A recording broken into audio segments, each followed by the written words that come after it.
You got the promotion. The title changed. The LinkedIn update went out. People congratulated you, your colleagues, your contacts, maybe someone at home who had watched you work for this. It felt like the system was working correctly, like proof that the effort was real and the recognition was earned. Then the months passed, and quietly, without announcement, something did not add up. The responsibilities expanded. The salary did not follow. The title that felt like a door turned out to be a wall, and the organization built it that way on purpose. You were not careless. You were not naive.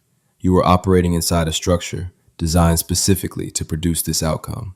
I am Jackson, and today I am showing you exactly how the trap was built and how to locate yourself inside it before it costs you another year. Picture someone, 2 years at the same organization, consistent output, a track record clean enough that when the manager calls them into a side office on a Monday morning, it does not come as a surprise. The team has noticed. The work has been recognized. Effective immediately, a new title, senior level, the word they had been working toward. The raise is 4%, just under $3,000 before taxes, but the title is the thing that registers. The update goes out before lunch. What this person does not do, what almost nobody does at that moment, is look at the job posting the company files the same afternoon to fill the now vacant role.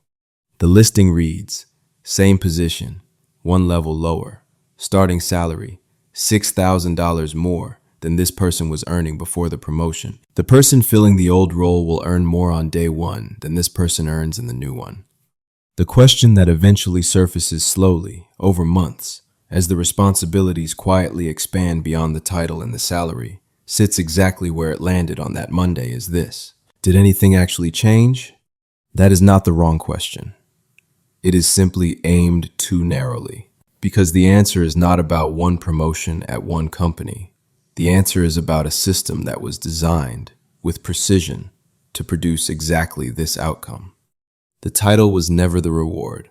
The title was the instrument. Here is what is operating beneath every promotion conversation you have ever had. 4 mechanisms, each one deliberate. Reason. Number 1, salary anchoring. The number that follows you. Every raise most employees receive inside an organization is calculated as a percentage of their existing salary. 4%, 6%, 8% in a strong review cycle. What that calculation never questions is the base number itself, the figure accepted at the original offer, which was anchored to the salary from the previous role, which was anchored to the role before that.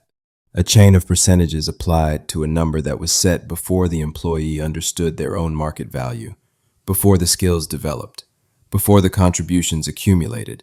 The market rate for the work being performed today has no structural connection to that original number. The organization knows this. The percentage raise is not a reflection of current value. It is a mathematical operation performed on a historical anchor, one that drifts further from market reality with every passing year. Every raise you have ever received was a percentage of a number that had nothing to do with what you are worth right now. Reason number 2, title inflation status, sold cheaply.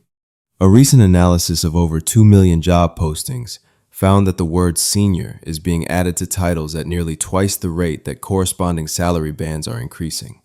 That ratio is not coincidental. It is the product of a discovery organization made over the past decade, one that behavioral economists had documented much earlier. People respond to status signals even when the material compensation does not follow. A title that sounds like advancement feels like advancement.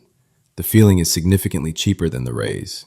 Printing senior on a business card costs the organization almost nothing. Adjusting a salary band to reflect genuine market positioning costs a meaningful amount per employee, compounded across every person in that category. The title costs them nothing.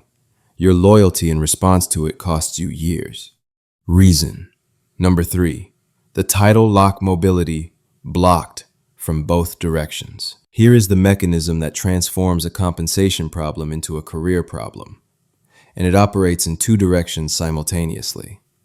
The first direction, when a title consistently undersells the actual work being performed, the employee's resume becomes structurally misleading not to the current employer, who knows the full scope, but to every external recruiter and hiring manager who reads it. Apply for a role that matches the actual function, and the title signals underqualification. Apply for the role the title matches, and the work is already outgrown.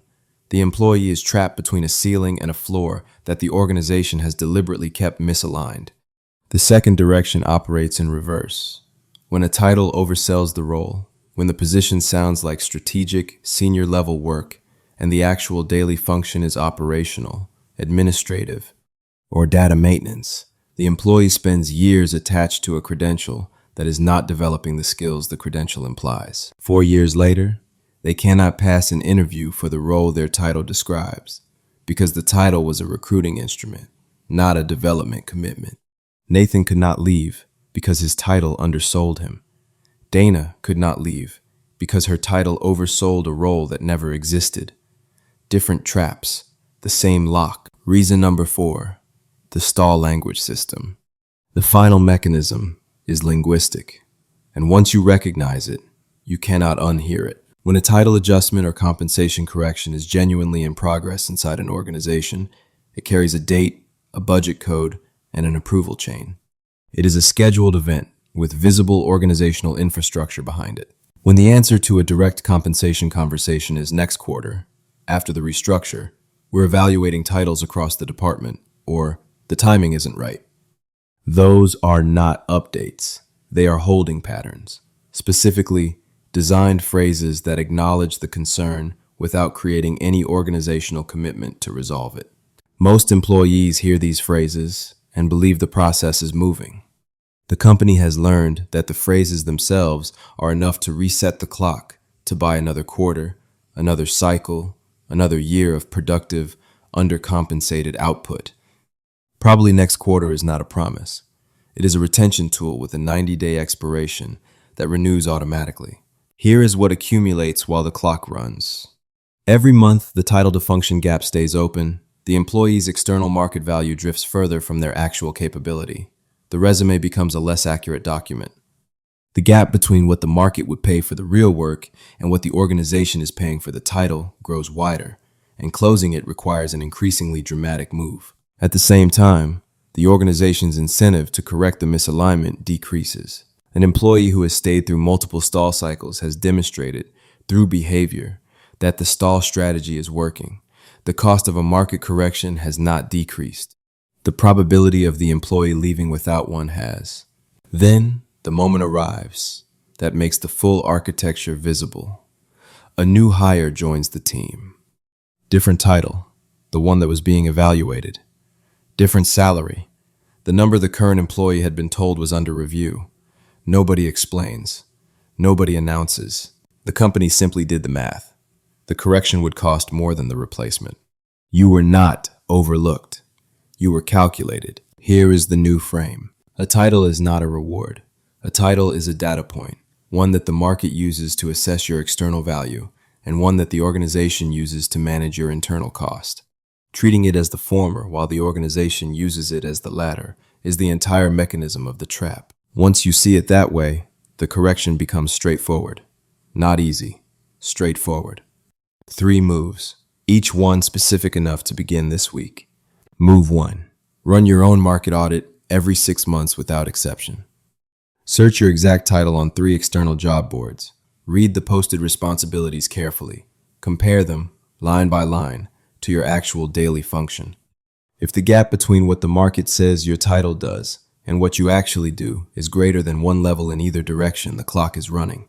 You now have a data point, not a feeling. Data points are negotiable. Feelings are not. Move 2. Change the language of every compensation conversation. I feel underpaid is a subjective statement.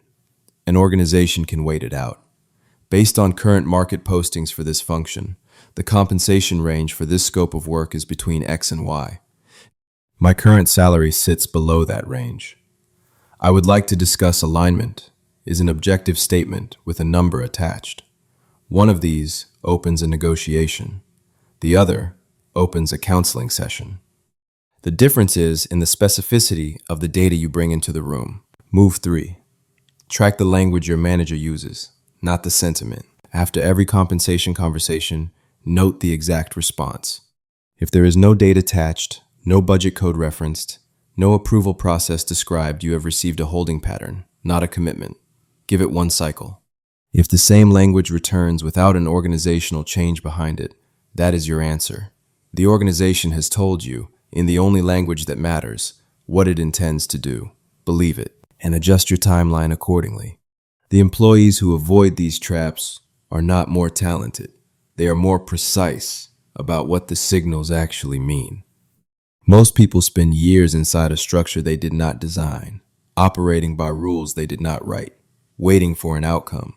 The system was never built to produce automatically, not because they lacked the intelligence to see it, but because the structure was specifically constructed to look from the inside, like a fair and functioning process.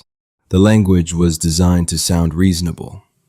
The timelines were designed to feel plausible. The titles were designed to feel like progress. The trap is not a conspiracy. It is an optimization. Organizations are not malicious. They are rational. They extract the maximum value at the minimum cost for as long as the employee allows it. That is not a moral failure. It is a structural reality. And structural realities do not change because you perform better inside them. They change when you change the terms on which you engage with them. Your loyalty is an asset. The only question is whether you are investing it in an organization that has priced it correctly or one that is spending it at a discount you never agreed to. Leave a comment below. Tell me one word. When you got your last promotion, did you check the market rate for the role the same week? Yes or no? I want to see how many people the system caught before they knew to look. I'm Jackson. I'll see you in the next video.